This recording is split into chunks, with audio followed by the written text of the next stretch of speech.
Yeah. Okay. I will. I'd like to call to order the regular meeting of Monday, July 25th to order. I ask that all who have not signed in, please do so. Please turn off all cell phones and other electronic devices, and please conduct any private conversation in the hallway or outside. Emergency exits can be found to your right and to your left.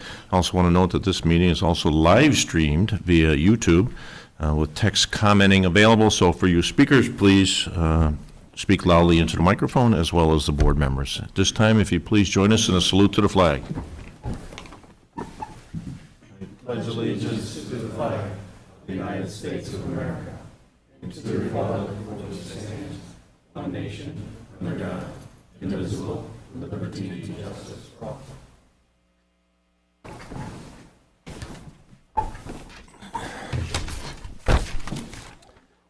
Real quick, a couple brief announcements. I wish to declare Councilman Kohovic necessarily absent this evening.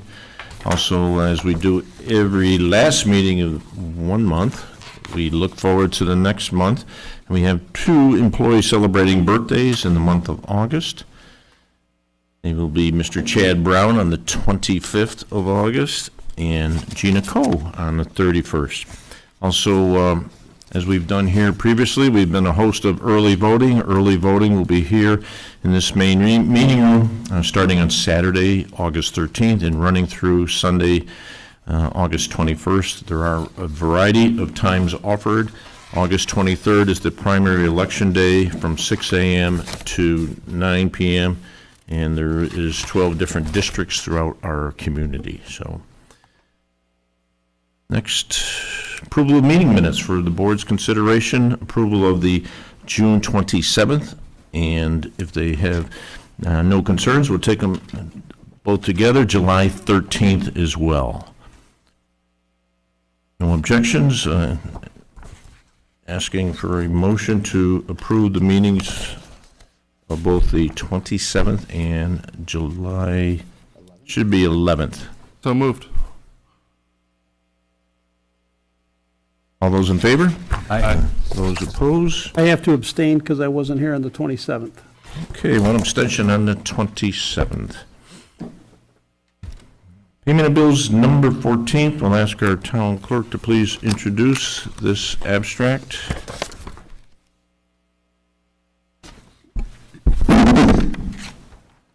Manifest 14 for 2022 in the amount of $563,461.49 has been reviewed by the Victor Town Board with the following accounts charged: General Townwide, General Outside Village, Highway Townwide, the lighting districts of Fishers, Brookwood Meadows, High Point, Cobblestone, Coil Ridge, Rolling Meadows, Stone Lay, and Legacy at the Fairways, S&S Consolidated Sewer Fund, and Trust and Agency.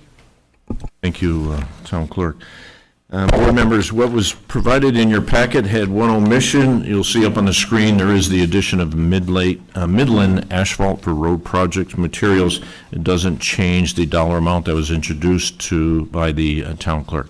So we'll go to payment number 1 is to B&M International. August rent for our courts. Payment 2, Bluestone Creek Development, Parks and Rec Facility. Payment to Colachino Industries for pump station number 10. CP Ward, break of day culvert repairs. Guardian Insurance, August employee retiree dental. Payment to Harris Beach, June legal fees. There are chargebacks totaling $15,183.60. Final cost to the town, $6,551.90. And then again, payment to Midland Asphalt for road projects.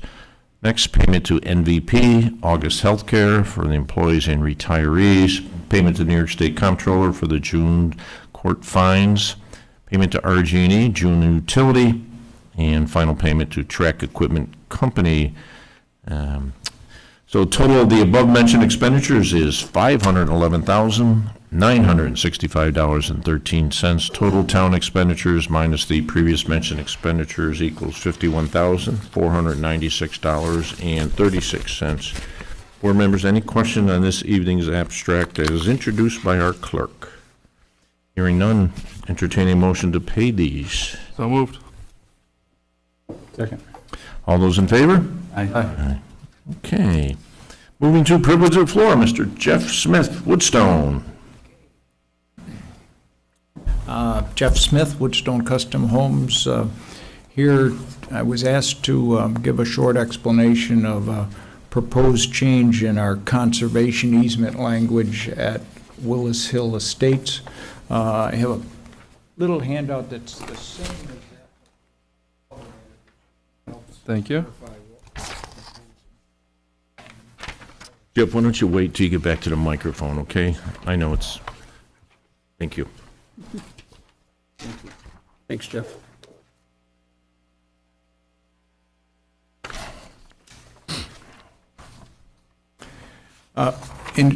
Similar to what is on the screen, when we filed the conservation easements for Willis Hill, which, by the way, we prepared, there are two different easements. One was intended to cover the orange area that's in your handout there, that on the screen is crosshatched, which is hard to see. And another easement was covering the yellow area that is highlighted on the screen. Our intention at the time was essentially, because the orange lots were 10 acres and above, we didn't know what kind of buyers we would have there, so we had proposed in the easement that they could be used for equestrian purposes in the conservation areas. So in addition to agricultural use, they would be allowed potentially only equestrian animals, not cows and other things. And then in the yellow areas, which were adjacent to, which were large areas but adjacent to our lots, our initial feeling was that we didn't want agricultural operations bothering the residents. So the major difference between the two easements was that the yellow areas would be restricted to essentially residential gardens versus any agricultural use. Well, along the way recently, and actually we've sold 4 out of those 5 initial phase 1 lots. And during that process, I encouraged people, and because we knew the farmer that was working there, we said, do you want to maintain your land, your conservation areas in agricultural use? And if you do, here's the farmer's name. We've been successful in doing that. All the agricultural previous areas are continuously being farmed, and they're in their conservation lines. And the owners seem to be quite happy with that. It came to pass that one of the new owners in phase 2 questioned the language of the easements, and as I explained it, I realized that we were already in violation of that large area that is adjacent to phase 3 that's in that yellow area that had been previously farmed, and it was part of the homestead parcel. And that is, so with my red X's there, the 5 areas are currently being farmed and were previously being farmed. So I realized that our language of the type B easement did not conform with the use that we were actually encouraging. So as simple as what I'd spoken to Kim about what we would do. We did have some history in Dorchester Park where there was an easement change for the conservation areas. It wasn't our intent, but the town wanted to make them more uniform. So I asked Kim whether we could do something like that here. The simplest thing seemed to me, rather than trying to change the language of the type B easement, was instead to take the type A easement that had allowed animals to be raised and equestrian uses and sheds, feeding stations, etc., and just strip that language of the animals. So essentially, it says it's a same as conservation A easement description, except it allows agricultural use in those B areas as well. There are some areas in there that are wooded in some of the first lots along Strong, and in the Phase 2 lots. There won't be any change of use. I think that's pretty protected within the easement language that talks about preserving what is there. But it would allow continual agricultural use in the conservation area type B that so far we've encouraged, but wrongfully so. As I looked at the plans more completely, I realized that the Phase 3 and 2 lots are substantial enough in depth that they will allow a natural buffer to the agricultural use. They range between 250 to 350 feet deep, so there'll be a larger rear yard than people will want, in which case there'll probably be a buffer area that will be non-agricultural between the agricultural use and the residential use. So that was as simple as that. We're trying to clean up something that I think I didn't realize actually when I was encouraging the agricultural use to continue, that I was actually violating the Conservation B language that we had proposed. Well, thank you, Jeff, and I think to your point about cleaning up, I think that's essentially after, and all the board members had received copies of the Conservation Board's take on this, and I think they concur as well, to the point where I think Chairman Parrish felt that some of the language needed to be revised, and that the Conservation Board as a whole, the Conservation Board supports and suggests the revision of paragraph 13A to state agricultural production of trees or crops for human or livestock consumption. And the Conservation Board supports that the portions of the property that are currently being farmed continue to be farmed, but no further acreage should be added, and they have no further comments. So that was that. They did, continued farming what is, and certainly thank those farmers for that, but they were unlikely to add any, and I would support that as well. Right, and yes, in that board meeting that we had with the Conservation, I am in agreement with that, yes. I had admittedly not seen the fact that we had only allowed for human consumption, and in fact many crops are for livestock, such as corn and field corn and clover, et cetera. So that was part of that 13A revision. And I thank you for taking the additional step to go on the Conservation Board.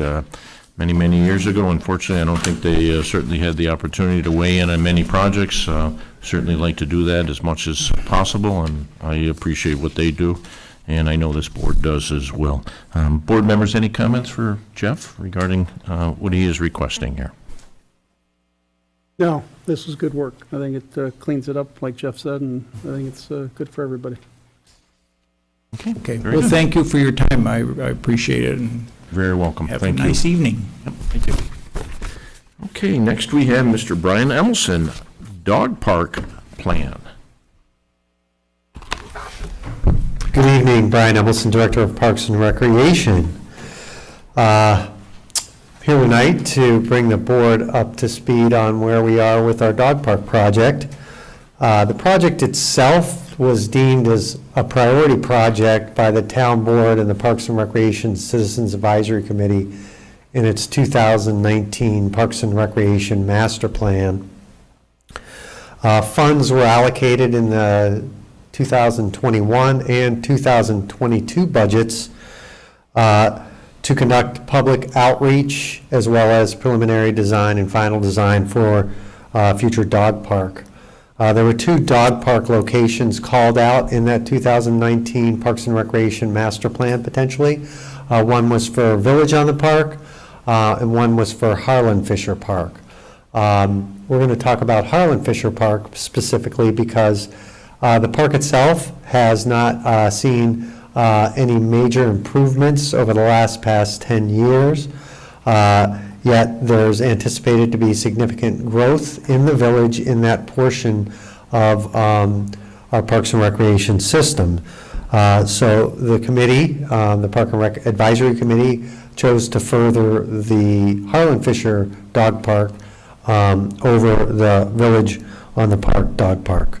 The town retained Bear Landscape Architecture to further the plan, and subsequently a committee was formed for the project, represented by Councilman Cusimano, Lisa Roberts, and Greg Richards from the Parks and Recreation Citizens Advisory Committee that are here with me, Bob Kelly on the committee from the Village Board, as well as Dave Nellis, who's a resident of the Village and lives adjacent to Harlan Fisher Park, as well as Josh Raymore, the principal from Bear Landscape Architecture. I'm now going to hand off to Josh, and he's going to talk a little bit about the existing conditions at Harlan Fisher Park, our public outreach, and then we'll go into the site plan as well. So.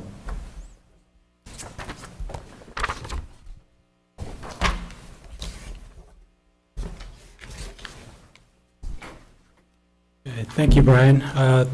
My name is Josh Raymore. I am with Bear Landscape Architecture. I want to thank the board for allowing us to present at this meeting.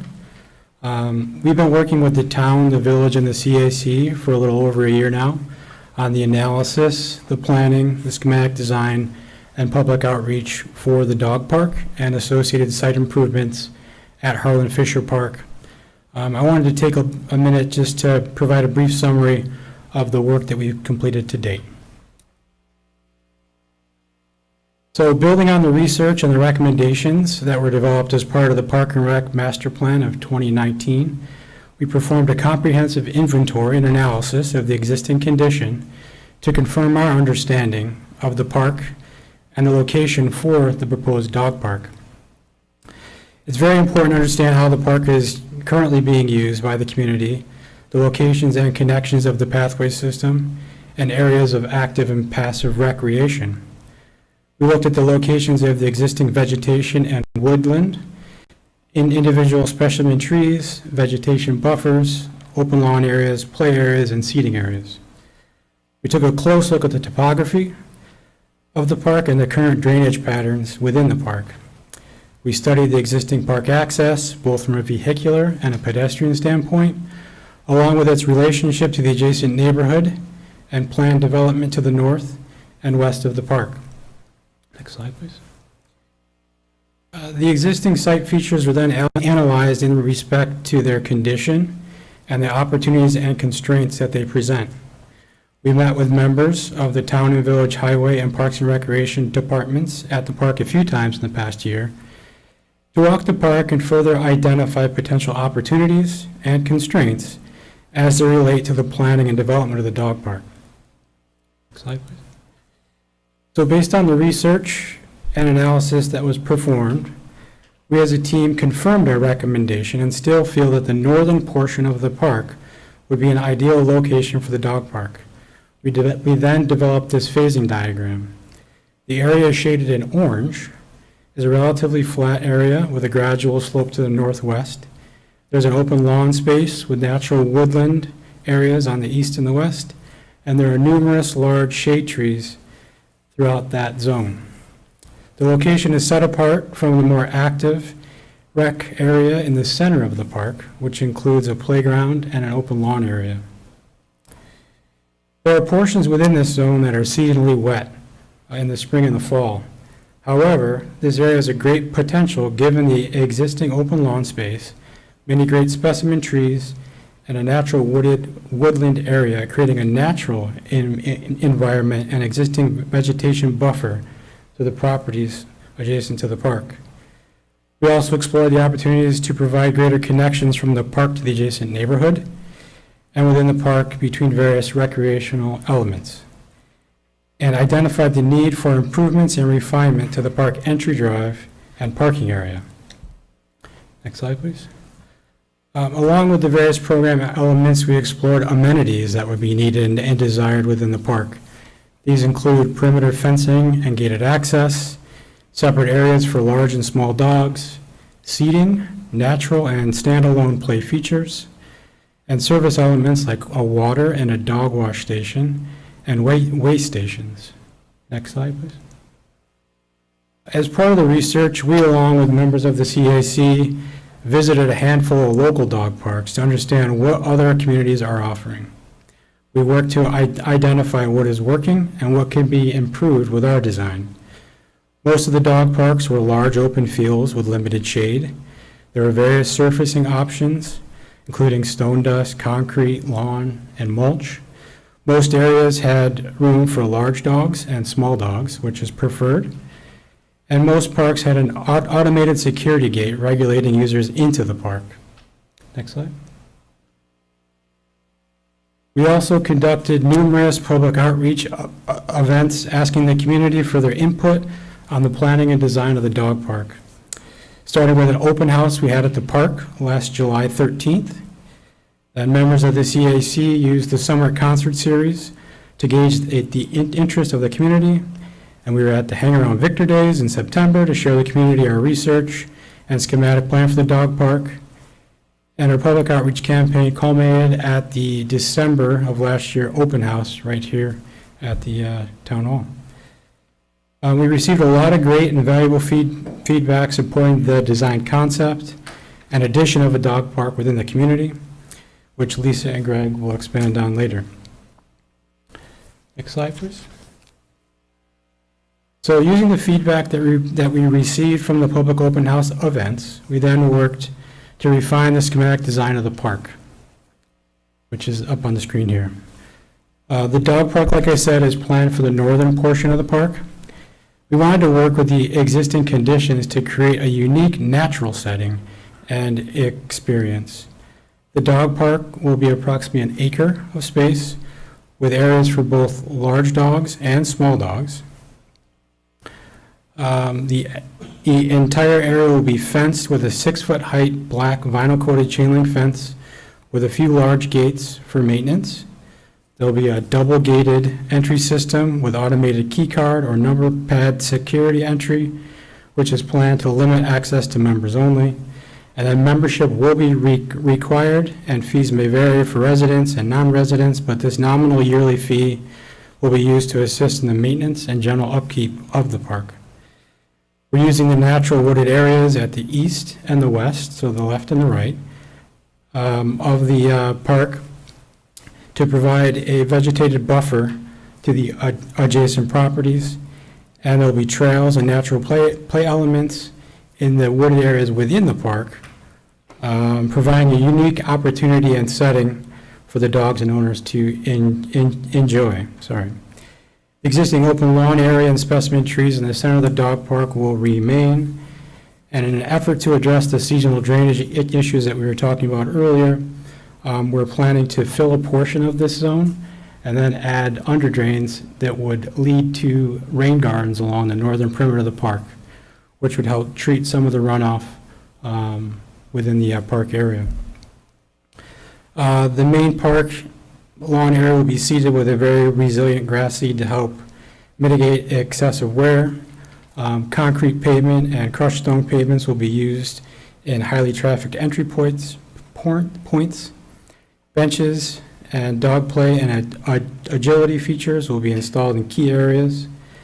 Dog waste stations will be placed at key locations throughout the park, and a dog watering station and dog wash station will be installed at the entry gate of the park.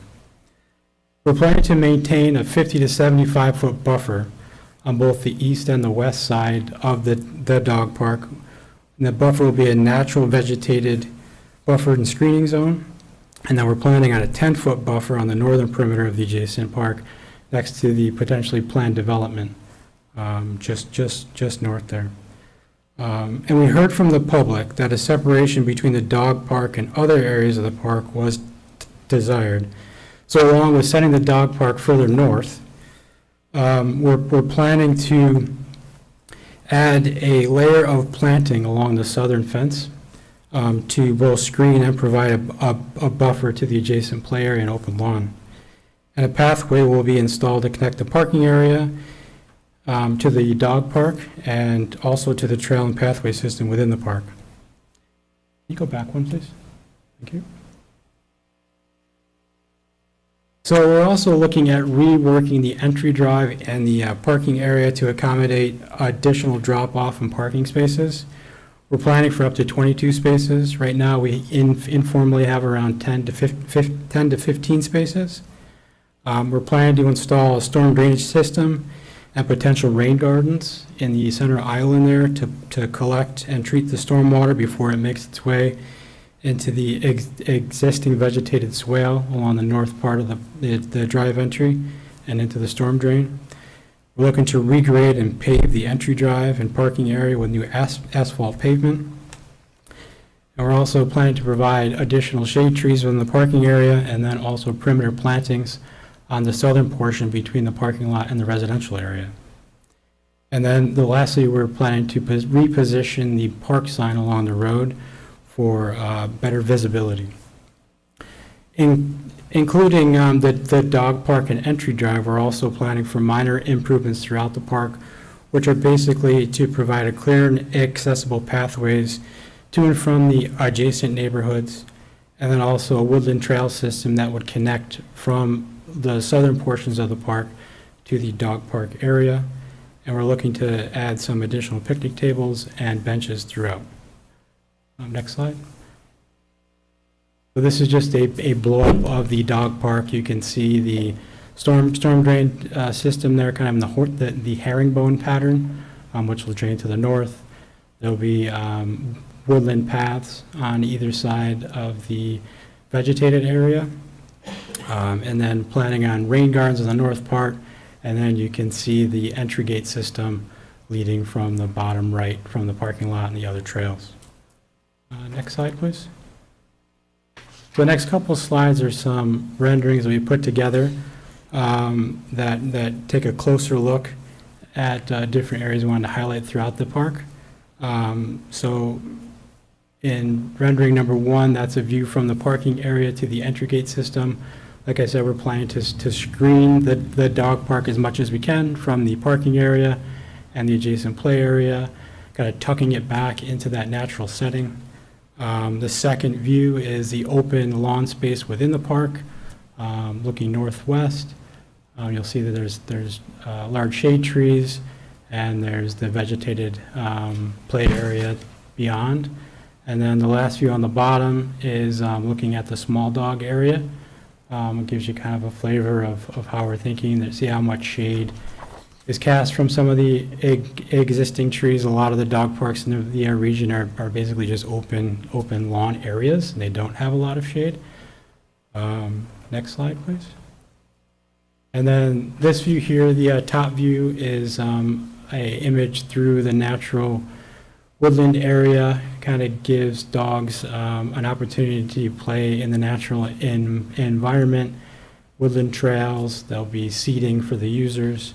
And then the bottom images there are precedent images that we've pulled to give you kind of our vision of how we see this area panning out. So now I'll turn it back over to Brian, and he was going to talk through some of the phasing and anticipated costs for the project. Thank you, Josh.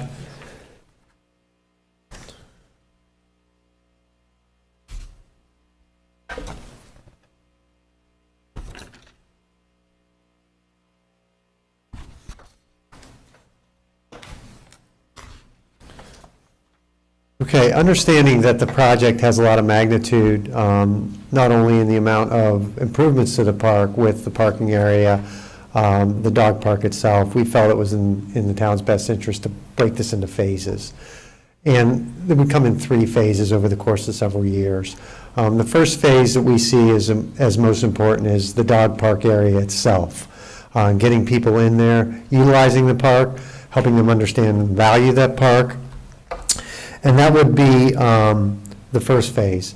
The second phase would be the park entrance, the entrance road, and the parking area improvements. So we'd work ourselves out from inside the park from a construction perspective.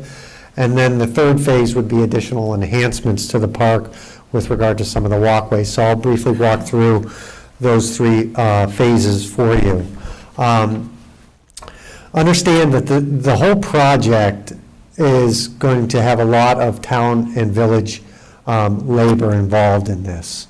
Project of this magnitude, like similar projects that we've done at Victor Municipal Park and Dryer Road Park, we provided a lot of our own force account labor. To contract this whole project out would be probably cost prohibitive at this time. So we see this as a town and village labor, as well as some items that we have to contract out that are just not within our means. So I'll walk through those for you.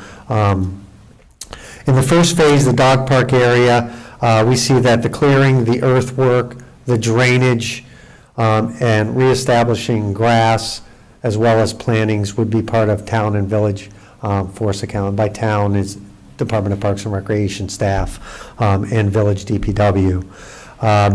Items that we would need to be bidding out in that first phase would be the fencing, the gate entry system, and the dog wash and water station.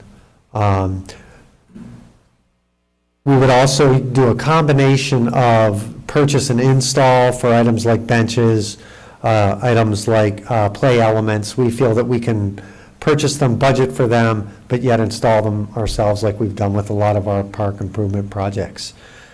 In addition to that, there would be upfront costs with contracts for bidding, construction management, construction inspection that we would incur in that first phase throughout the life of the project. So the first phase would focus on the dog park area itself. As you can see, a lot of the force account labor would come by the town and the village to do this.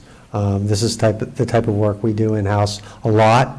We have the equipment, the manpower, and the knowledge to do this.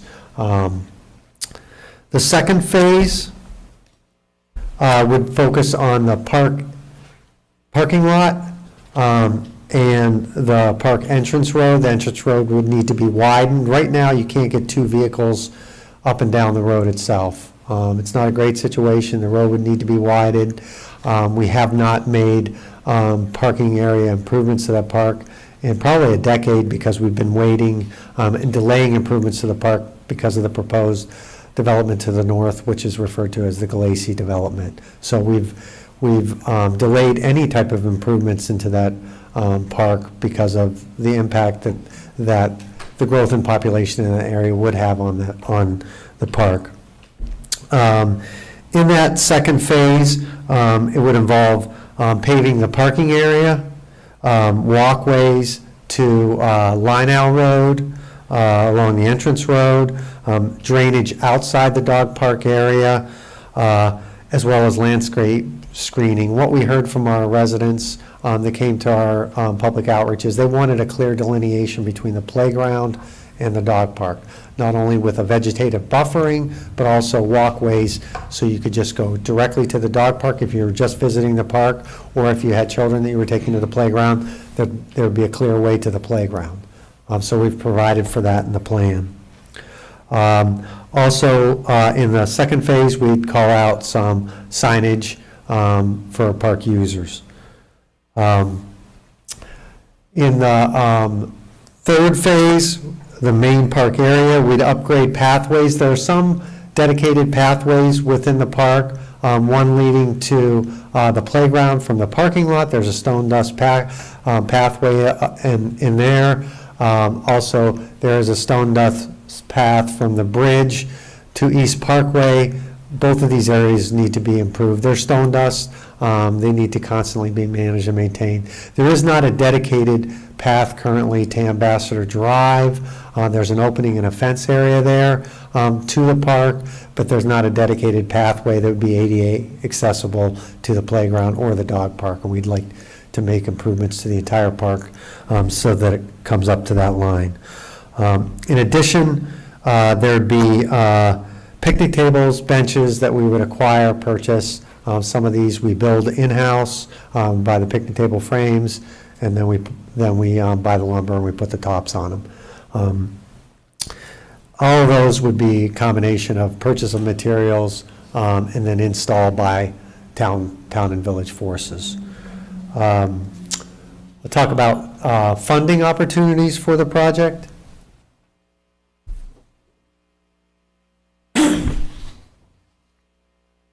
So from a funding perspective, you've got a pretty well-established Parks Trust Fund that you could utilize capital reserve monies for this project over the course of several phases. It's what it's there for. This is the recreation fee, if you will, or what's called the fee in lieu of parkland, which is $2,000 on a residential home that's developed. With the residential growth within Victor, we anticipate that fund continuing to be grown over the next several years.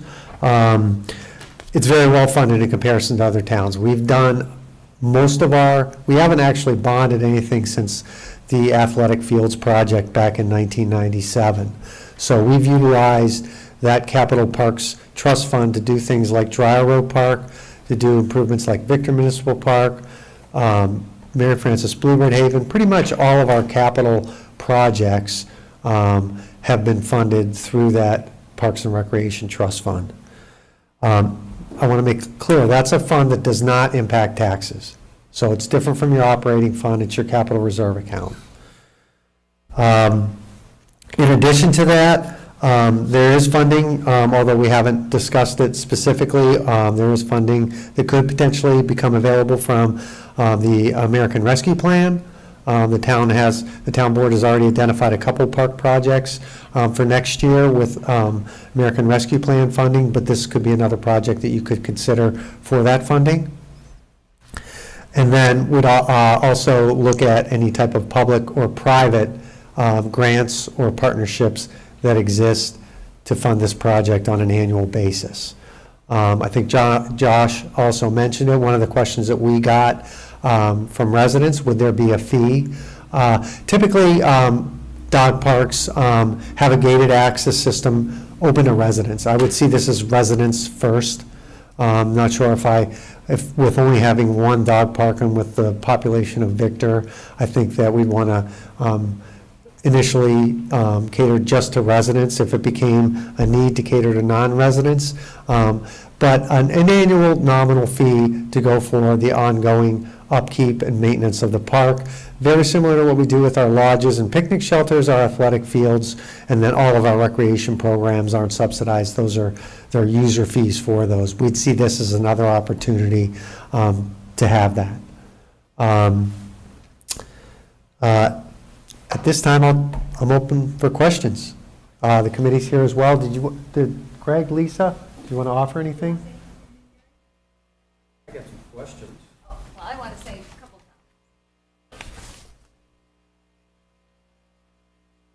times. Lisa Roberts, I'm the chair of the CAC. I want to tell you how enthusiastic the members of the community are about this project when we had our open house and also when I talked to other people. I'm an active walker in the village and with a library, and we quite often walk up into the village. And I just want to remind you that this would be a great connectivity project for all the neighbors that live in Quail Ridge, Victorwood, and across Lina. I know your goal is to have more connectivity in the village, and these people are also very excited about the ability to walk their dog to a park with an enclosed place for their dogs to run, because you cannot have a dog off a leash in a park, and the rail trails are parks. So hopefully this will address a problem that's increasing with the number of people that have their dogs off leash, especially on the rail trails. So. Thank you, Lisa. Greg, I don't know if I don't want to put you on the spot. There's not a hostage situation here. You're more than free to come up and speak or not. Yeah, I'll come up and speak. Greg Richards, 1365 Fieldcrest Lane, and member of the CAC. First of all, I want to thank Josh and Brian for all the work they've done pulling this together. They've been great. Secondly, during the public outreach, we did go to a lot of the events that we have in town, as everybody's mentioned, and the comments that we got back from the residents were incredible. Most of them extremely positive. Some of the ones that were of concern, like they don't want to have children near the dogs. That's why the park got pushed into the northern part of the park. Other things would include, separation of the large dog park to the small dog park. and it's physically larger. One of the residents told me he wants to throw a stick for his dog to catch. Great. Another guy wanted to have a place for his dog to go and sniff everything he can sniff, and at the same time stand in the shade so he's not getting, hot like summer day like today. So that said, we also got a lot of feedback, different comments, what people want, and the amenities that we're including in the park are giving value to the park, so residents do want to come and visit it. We don't want to have an open field with a chain link fence going around. It's just a mess. We want to have something nice for the residents to come and enjoy. And at the same time, maybe come have a picnic, spend time with the family, enjoy the park and make something more of it than it is today. So, Thank you. thank you. I know you were introduced as Gary Haddon, CAC, but I think, why don't you put your mayor hat on and venture up to the podium, and I think you have a few questions. Well, listen, we're only doing headshots here, okay? So, Gary Haddon, I live at 70 Latchmere Drive in the Village, and I am, I think, still a member of the CAC, or a liaison anyways.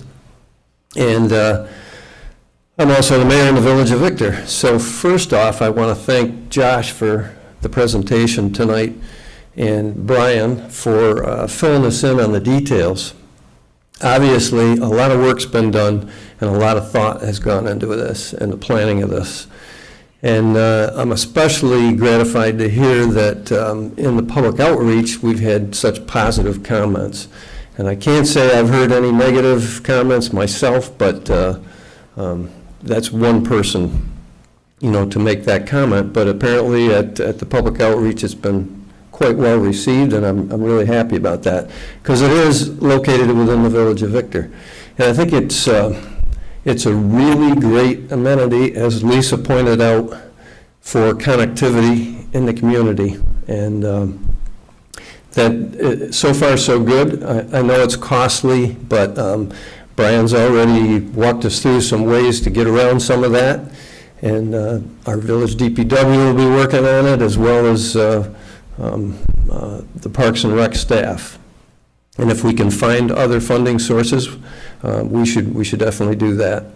So I do have a couple of questions. Brian, or Josh, the buffer to the north, you said was a 10-foot buffer, and that buffers the Galassi property that we assume will be developed sooner than later. What is that buffer going to entail? The buffer itself is largely going to be a rain garden or an open ditch line to drain potential water that might come from the adjacent property onto the village's park property. So it's essentially that. We, to the west, it'd be a 75-foot buffer, is that correct? Yeah, 75-foot buffer from the residential homes to the west. It's a tight property line with the Galassi parcel. One of the comments, just historically, with that parcel, there was initially one of the apartment buildings, and it was changed to one of the condo units, was supposed to be right on that buffer, and we asked, as a condition of the approval, for that to be removed, which the village planning board did remove it, because we were concerned about someone having they're directly on the, at that time, we didn't know it was going to be a dog park. It could have been a basketball court, it could have been pickleball courts, no joke. We just felt that it would not be a really good buffer. It's largely going to be a vegetative buffer to that property in a rain garden. The fence would be well inside that. Appreciate that.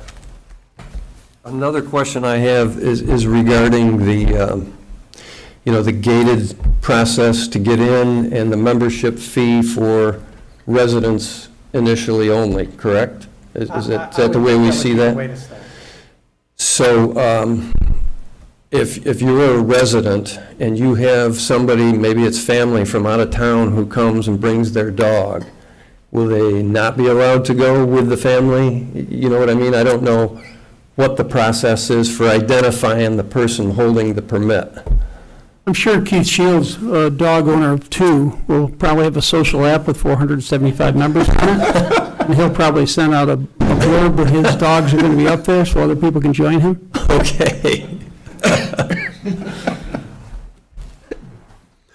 I'm not trying to be facetious. Obviously, there's ways to get around this. It's typically you get a code established to you. The other thing is it enables us to track the dogs and make sure that we have records of the dogs having their shots. We know who's accessing it. We can run. If there's an incident that happens in the dog park between dogs or between owners, all kind of stuff happens in your parks, we can timestamp it. We can know who was in there and we can trace it. It's not a perfect system, but certainly it's something that gives us a little more security, whether it's a punch or some had a fob, some had a, you have to, for example, look up Park in Henrietta, you have to get assigned before you go there. You have to get assigned a fob. You can't get in there. I can't come from my town and get in there without that. Sure, someone from Henrietta could give me their fob, absolutely. But then the responsibility becomes on that resident. So. Are you done, Gary? You done? You got another question? I got one more question, Okay. but if you want to. Oh, go ahead. Thanks, Brian, for the explanation. So one last thing, the sewer for the Galacy project will go through the park. And I know that Brian and Josh and so forth are very aware of that. It's not going to impact the park in a major way. It's going to go, correct me if I'm wrong, through the corner of the park, southwest corner.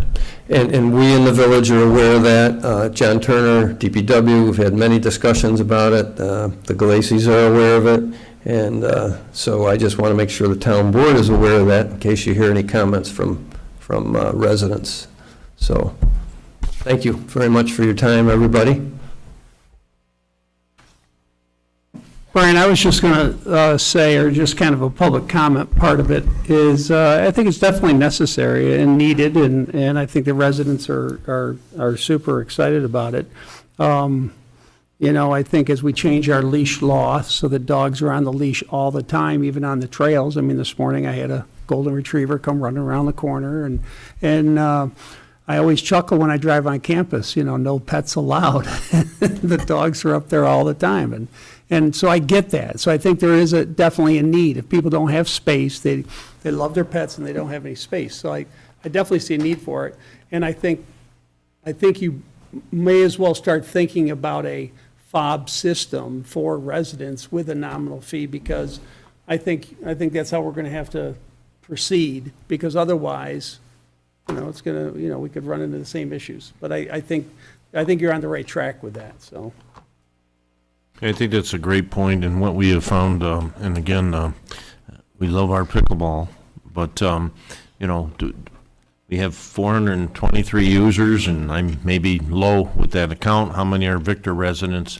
As we have discussions with the towns of East and West Bloomfield regarding maybe including the town of Farmington, how many concerns from the existing communities. Well, what will this do when we bring Farmington aboard? Unfortunately, we don't even have a good snapshot of how many West Bloomfield, East Bloomfield, and to a large degree, Victor residents actually utilize it and have taken permits. So we will need something. Certainly would provide as much flexibility as possible, but I think it really stands to reason that we should certainly have something. So I do have a couple of questions, if I may. Yeah, absolutely. I know you mentioned, and again, right out here, this park here, the support of the village DPW has been very helpful, and I know it's mentioned in here in the cost breakdown as well. Would I presume then that Parks, your staff, would also be participating in work? Or? Oh, yeah, absolutely. We would do a lot of the earthwork, clearing, grubbing. John probably will come in when we come to paving, based on our conversations with John in the field. I mean, we would like to conclude after tonight's meeting, and Josh and I and our team go back and look at pull out what the material costs would be, not counting our in-house staff, okay, that have come from our operating budget, and look what our upfront material costs would be. As far as the clearing, grubbing, it's something we did all last winter with John's crew, like the clearing, we had ash trees in there that we took out. So there'll be some clearing involved in this, but site work, it needs to come up a foot to get to the right grade, because that's a low area in water. We heard it a lot with Town and Village when the Galassi project. We have to bring in fill for the project. We got to come up in that area about a foot. So there'll be a lot of grading, some bulldozer work in there. But it's something we've done in the past with other parks. So. In a couple of your photos, and again, it's kind of hard sometimes with the eye to detect, but it appears like the vast majority are 6 feet fence. Yeah. There are 4. I did see, and I think these are attractive looking, and I did see a park in Buffalo that had, again, the separation for little dogs, big dogs, but they use split rail, about 4 feet high, with like a heavier grade chicken wire to reinforce it. Not what I would really want to see here, but I guess my question is more the cost between 4 foot and 6 foot. During our research. Why, I guess, would Right, be. right. During our research and conversation with a couple of local residents who visit dog parks, we had toyed around with a 4 foot or 6 foot height, but a lot of the larger dogs in their experience in other parks are able to either get up on the fence or potentially jump over. So a 6 foot fence was preferred. As far as the material itself, we like to use a black fence just so it fades into the background, especially here since the fence is going to kind of run through the wooded area. We just kind of want it to fade. That's not to say that in other areas we may want to have a more refined fence, similar to what you were saying, but yeah. No, thank you, Josh. And the split rail was just an example of what I saw from a 4 foot standpoint. I thought it meant the character of that area Sure. that I saw compared to, I think it's appropriate here, and especially right there in a development. And the final question, you mentioned grants. Has there been opportunities, or have we seen of other communities that have been, they've had the ability, I presume? Are there grants out there, or is this just? There's some private sector. Right now with consolidated funding application, there's not park development grants specifically, like there used to be for Dry River Park and Victor Municipal Park, where we got money from New York State Office of Parks, Recreation, and Historic Preservation. All the grants now are into a consolidated application, and they're heavy driven towards economic development. It ties to economic development. We did have some outreach from a resident that lives into town that works for a specific business in town that says this might meet some of their needs as far as their local support. I haven't engaged our sponsorship person to go out and yet start soliciting money for this until we really got the feedback from the town board if we're headed in the right direction. We certainly would pursue that. It won't overcome hard construction costs, but it might pay for signage. People might want their name on the fence or their name on the signage accompanying it. But it's a first. I've done a lot of projects in my career, but I've never done a dog park, so this is new ground even for me. Okay. It'd be interesting, too, to see if there's any cost savings for the small park, for the small dogs, to do a 4 foot fence as opposed to 6. Yep. You know, I mean, to price that out to see. We can bid things as alts. I mean, we've done that with a lot of our projects, asphalt roof, metal roof. We can bid it as an alt. I think what we need to do is these costs that are in this estimate are based on fully bid, prevailing wage, Right. private what Josh and I are seeing in the private sector, okay? But we'd like, so it's very different than what sometimes our results are by doing it by what I refer to as force account. Like if you think back to the rail trail projects, we could have bid those out, but having our own trucking, but then just buying the stone, it made our project a significant savings. But we'd like to firm up some of these costs before the budget, this is a time for budget. We're all working on our budgets. We'll present that. I'll be with Jack and Rich on as early as Friday.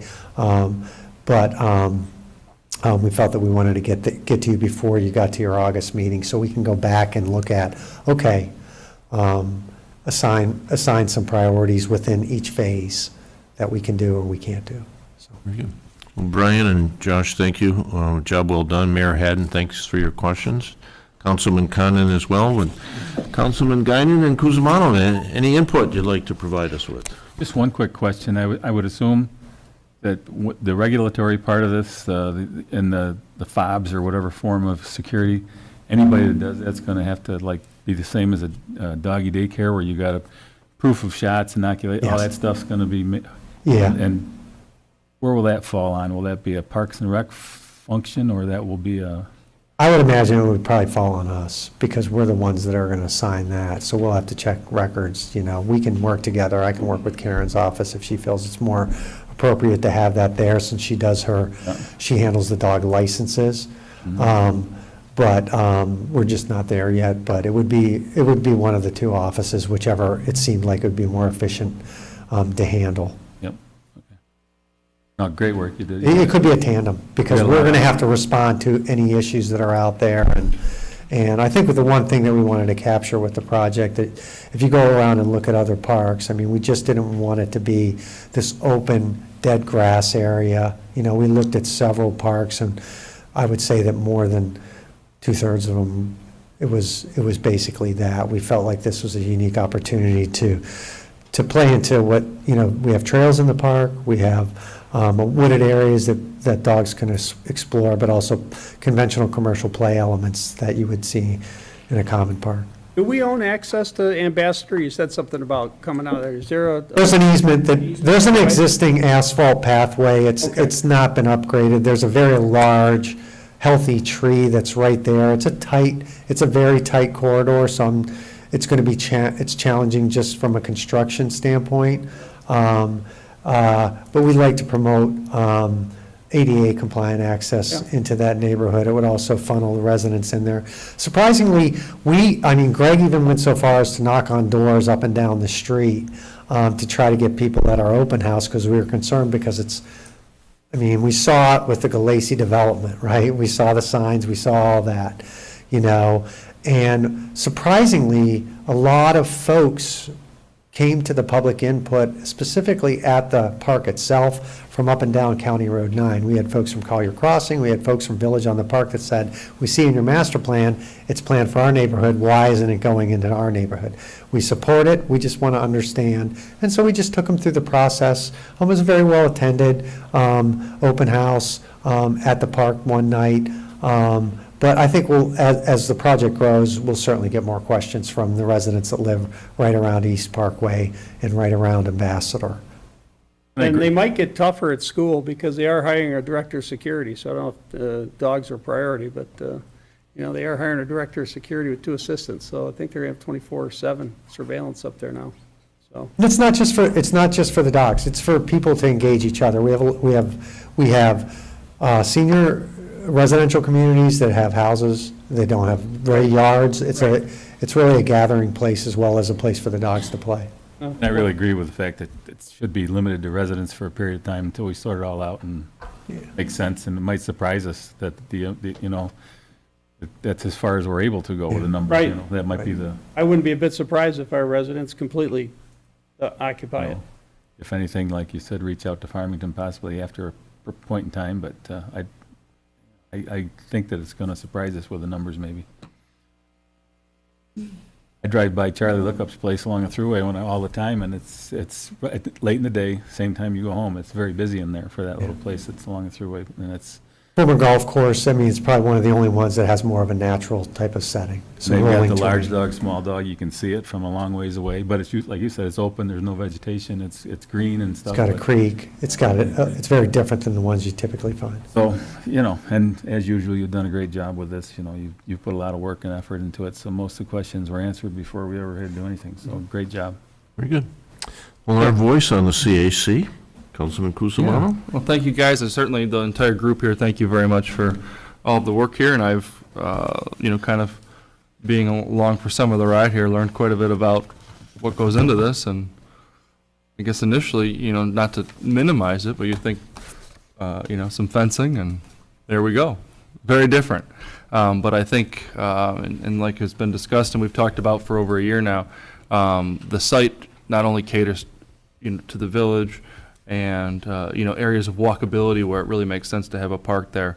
But I think that the general layout of the park and the wooded areas is truly unique. And in looking at the other dog parks in our area, the one in Pittsford on East Street is just down the road. I could have walked there from where I grew up, and I go down and certainly it's nice that they have that feature, but it's, in my own opinion, it's pretty underwhelming in the fact that it's kind of in an open area and it's, it's not as exciting as what I see on this presentation this evening. So I think that that's wonderful.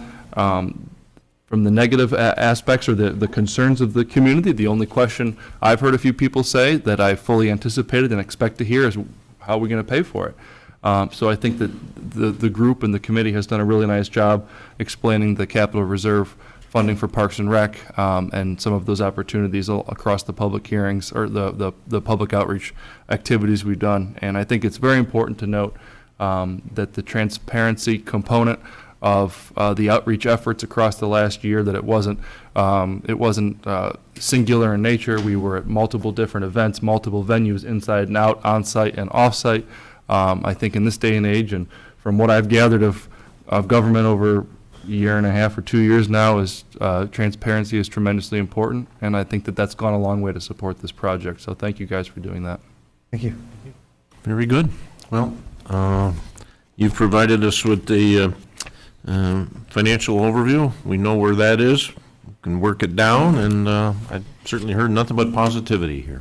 So, great job. Great job, CAC, as well. Thank you, guys. Thank you. Okay, public comments and concerns. Ms. Mandrino, you have anyone with you? No.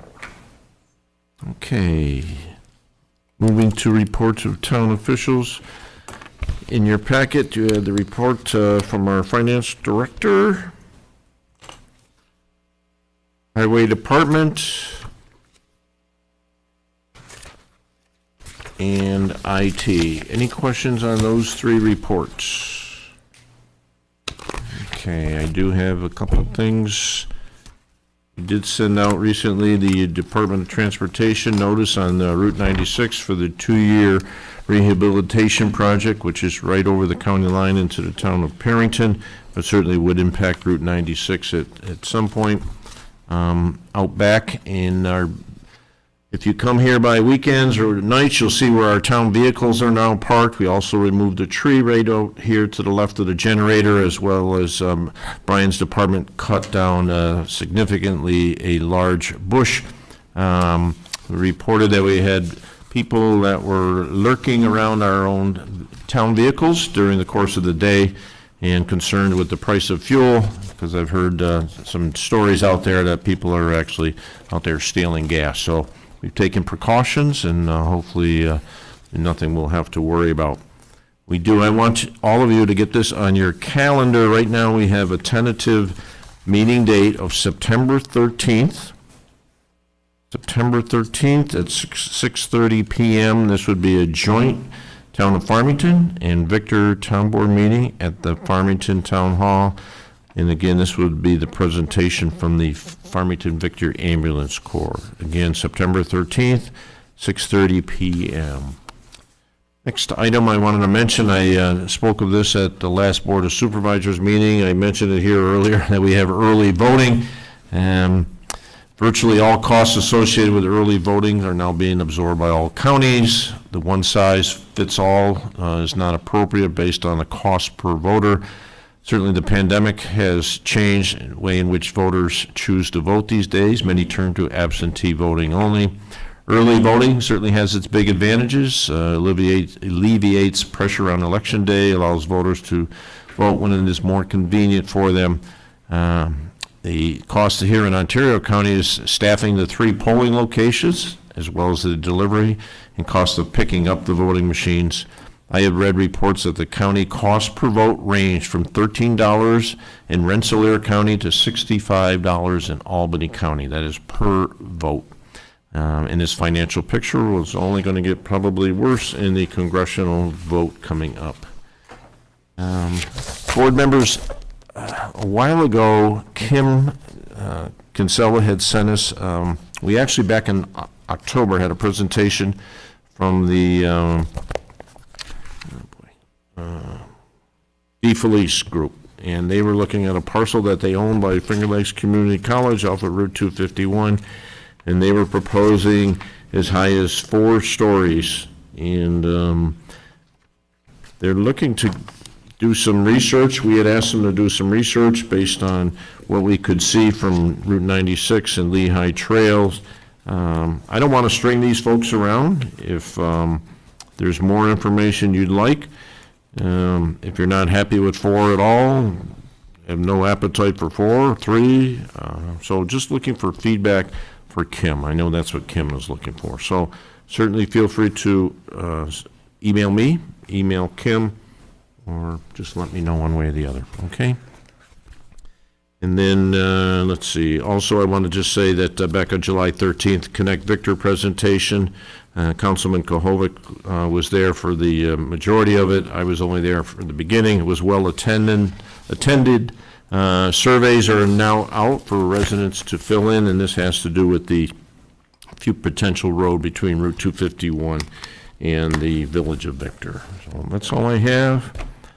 Moving to board members, any committees you'd care to report on? I have one question for Brian, and I guess it's more of an observation, not in trails and parks, but have you noticed, and I guess I'll preface it with a quick story, the motorized vehicles, so the type 3 bikes that we don't allow, the mopeds and like the old like mini motorbikes and stuff that are not street legal. I don't know if it's just me noticing it more, but they are every which way.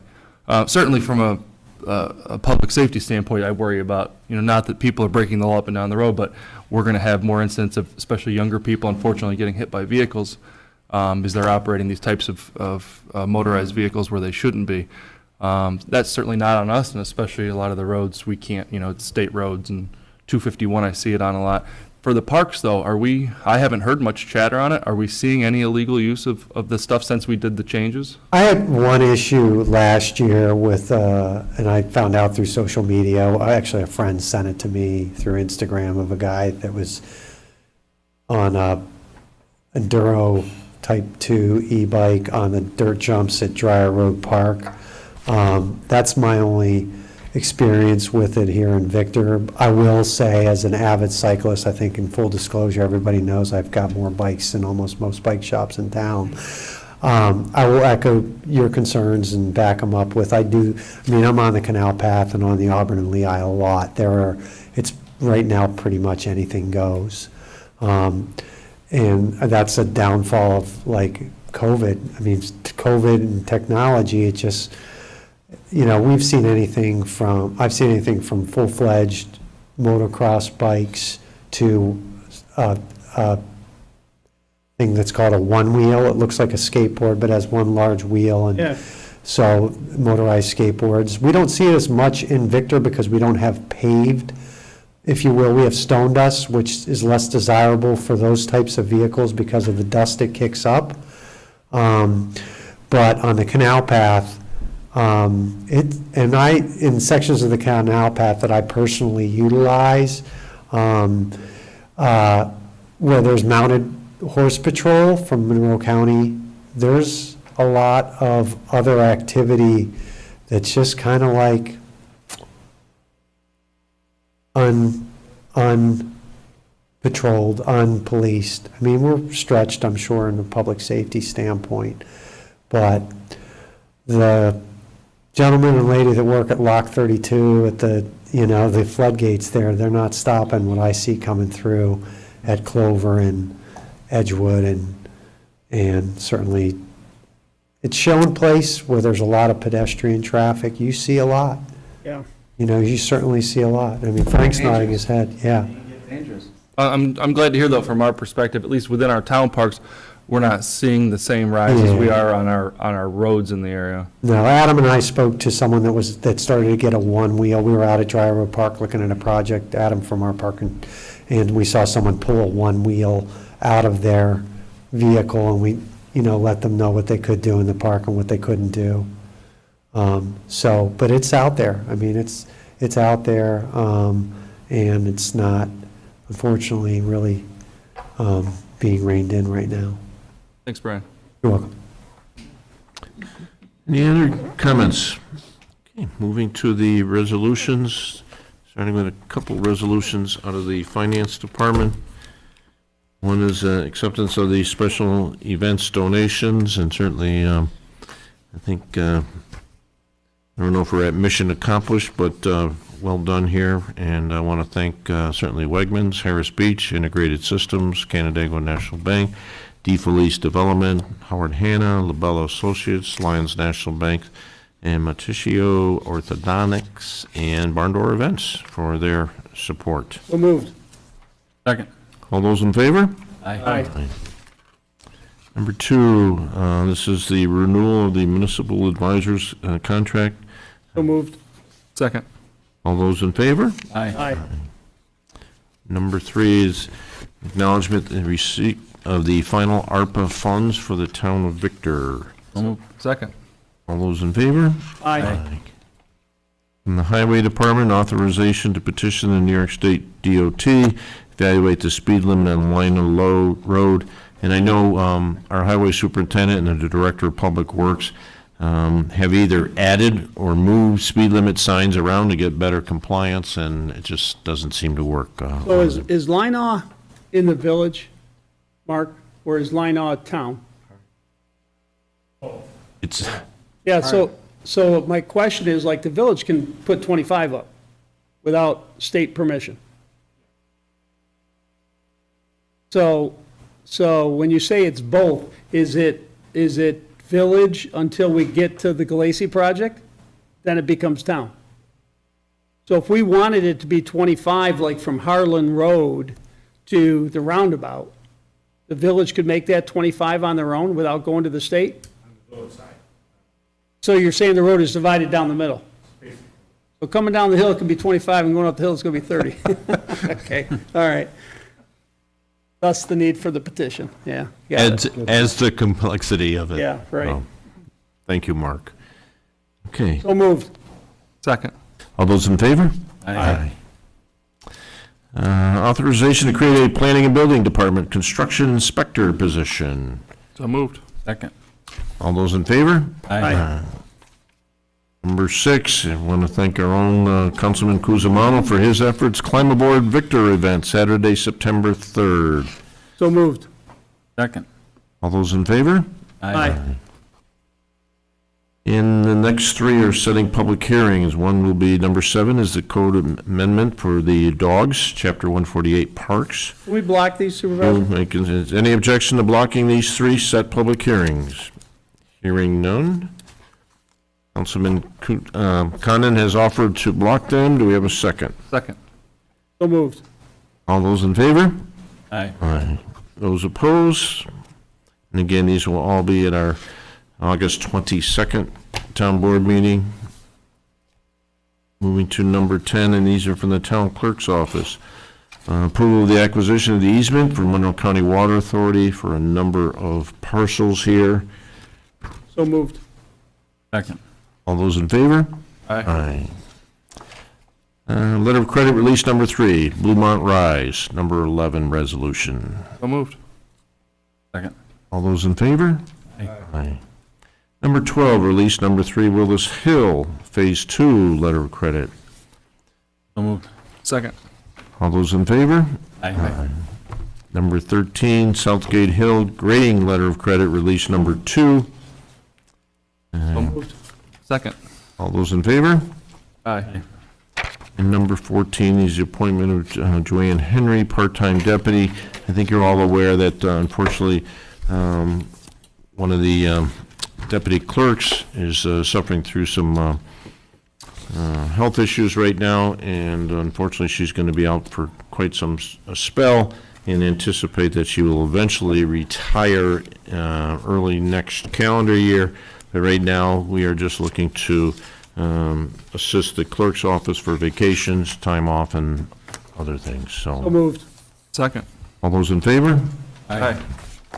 Public comment. Susie, anyone, public comment? Okay, then we want to see David come up forward. He's been holding off. He's been waiting numerous meetings for this opportunity. I'm ready for action. Okay. In regards to the dog park, I have a few questions about that, if I may, or I can't? Because What's your question, Dave? well, I have insurance. I mean, you hear that, people act sometimes like animals, but animals can act like people, and they'll fight. And will there be an additional amount of insurance that goes for the town? I don't, it would seem that, the town could be liable for some problems. We're talking about the dog park? Yeah, dog park. Yeah. Yeah, I'm sure that when that proceeds, Brian will talk to the town's insurance professional Yeah. and make sure that the appropriate policies are in place to ensure the town from activity in the dog park. Okay. And, That's true of anything, any expansion of town services. makes sense. And will there be a limit to the population of dogs that are allowed into the park at any single time? I would imagine people would come and go if we felt that there were specific, if we felt that the dog park, based on the user patterns, was exceeding capacity based on our observations, we might regulate the amount of hours, but we assumed that the hours would be driven by people's availability to come to the park. We don't have, we haven't seen in our research and review that there's someone standing at the gate regulating how many people can come in and how many people can come out, like you would see typically with maybe an indoor event that is subject to a fire code, or a pool that's subject to a number of bathers, yet we might put a maximum number of users based on what we feel is a capacity for that area. Seems like you expect it to be very popular, and that's why I was asking, locally. And I just, I know it's just, you were talking about grasses, would it be a good idea to have sprinklers? I mean, on a dry spell like we have, I don't know how much it would add to the cost, but keep the grass green and nice, because it's going to be chewed up, and, I don't have to tell you what other dogs can do. And waste removal, is that done on a daily basis? Or who's responsible? The town, people who bring their dogs? To your first question, David, we can look in and get some costs associated with putting in underground sprinkler systems. We don't have them currently in any of our parks. We do irrigate our athletic fields, but it's not a pop-up system that you typically might see in a residential application. But we can investigate that cost and bring that to the board for their review. Regarding waste, we put stations throughout our park system and our trail system. We call them mutt mitts. It's a dog waste disposal system that you're on your own honor to pick up after your pet. Most pet owners, if you put the stations out there like we have, that you can pull the bag, they'll bag it and put it in the garbage can adjacent to that. So we see that as part of this plan as well. Thank you. And I didn't give my name. My name is Dave Nankin at 1174 Chaucer, and I'm sorry. Thank you. Thanks, Dave. Susie, we're all set? No further comments? A motion to adjourn this meeting. So moved. Second. All those in favor? Aye.